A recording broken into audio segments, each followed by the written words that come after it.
Welcome to the Chris Hanna Show.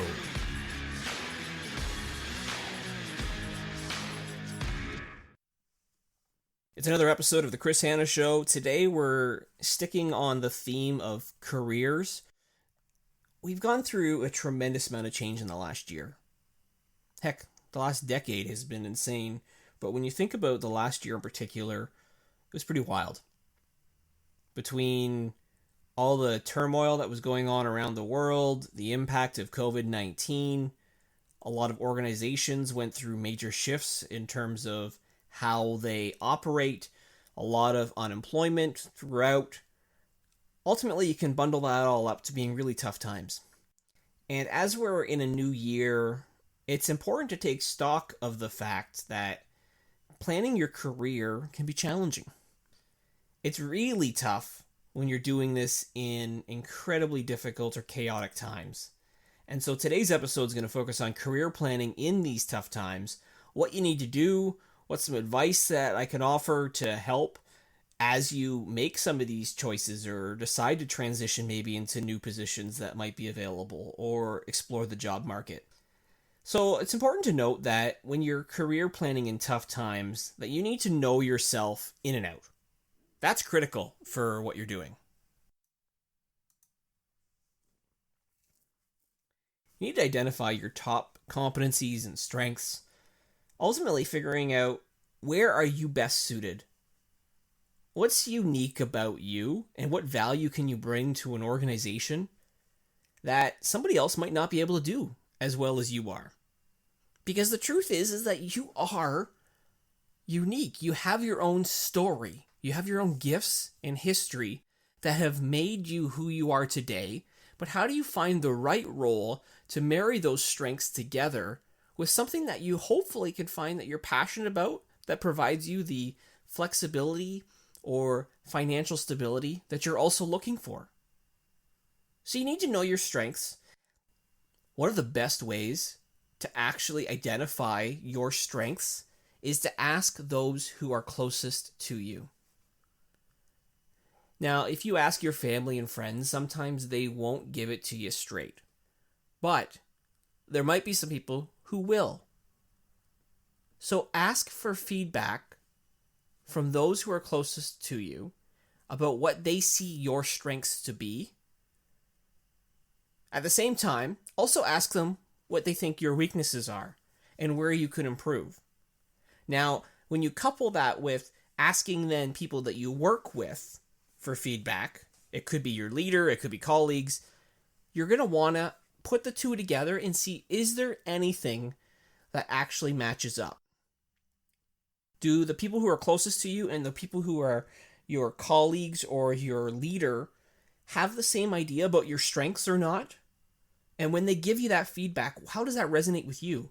If your gut is telling you this doesn't seem right, the feedback that they're providing, maybe it's not as honest as you hoped. So maybe if it doesn't feel right, you need to check yourself and figure out, is this something that I need to tackle more of or dive deeper into, or are they right? When you're asking for feedback about your strengths, I think it's important to make sure that you are looking for situations where you can shine and asking people for examples of where you've demonstrated skills that are better than others or definitely required to help make a difference. There might be certain stories that people can share with you about times in your career or at your job where you've really came through. And some of those stories you need to keep track of. So I always advocate that when you're trying to plan your career and decide where you want to go, you don't actually know the end destination until it's almost done. I think it's important that as you're trying to plan out what your next step is, you're being mindful of the times where you've had success. I think far too many people forget to capture those moments where they've done something incredibly well and document that. I believe in creating what I call a success tracker.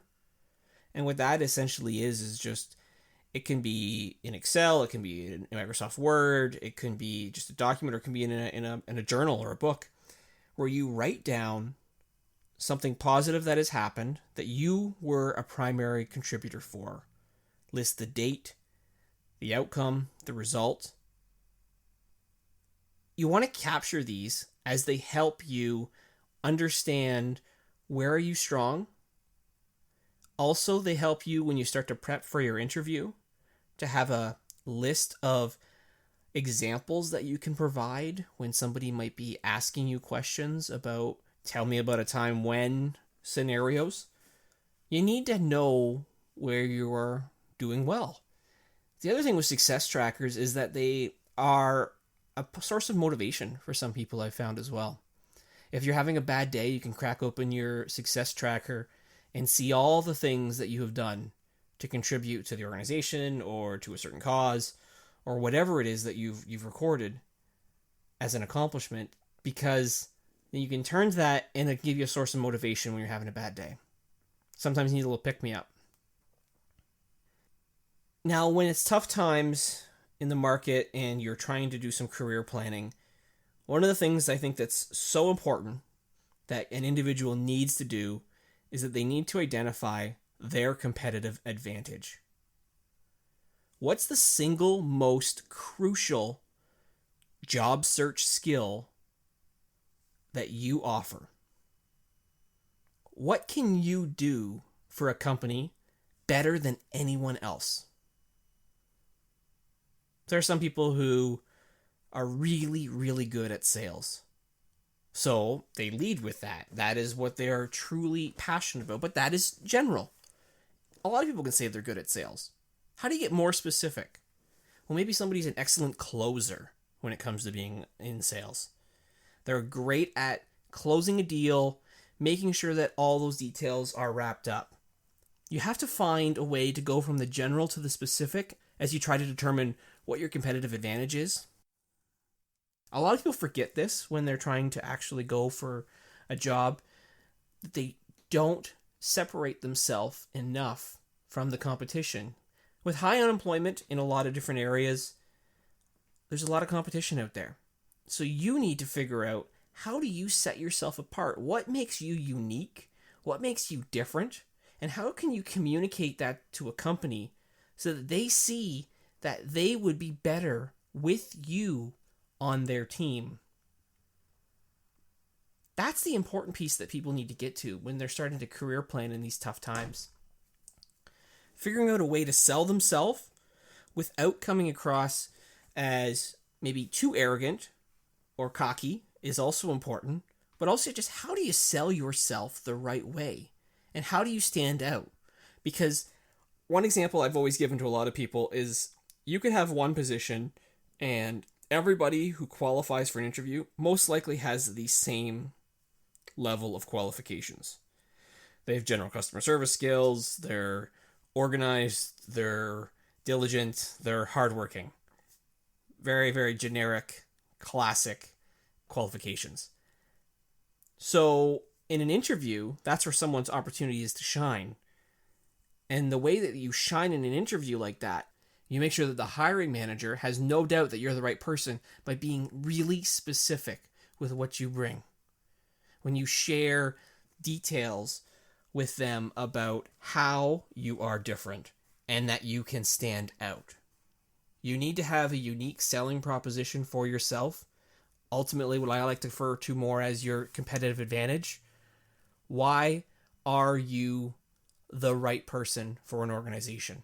What's unique about you and the strengths and the talents and the gifts that you have that you can bring to a company that can make a world of difference for them, while also helping to enrich your own life. But don't lead with the impact it has for you. You want to say what you can do for them, because that's what matters most. Some people go into an interview and they completely blow it because all they talk about is how getting this position will benefit them. But it's the other way around that matters most. What do you bring to the table that is unique to you, but that can help make the business better? When you figure that out, you will have more success in an interview than anyone else. So again, career planning in tough times is really about knowing your strengths, knowing where your skills are, making sure you're keeping track of those successes that you have along the way, and identifying your competitive advantage. Because as soon as you do that, you will be able to communicate what you can do for a company better than anyone else. Thanks for listening to this episode of The Chris Hanna Show. As always, the latest episodes are available to listen and subscribe to on Apple Podcasts, Spotify, or wherever you listen to your podcasts. You can also follow The Chris Hanna Show on LinkedIn, Instagram, or Twitter for more resources and solutions, including blog posts, toolkits, ebooks, speaking sessions, and more. Visit chrishanna.ca today. We look forward to connecting again with you soon for another episode of The Chris Hanna Show.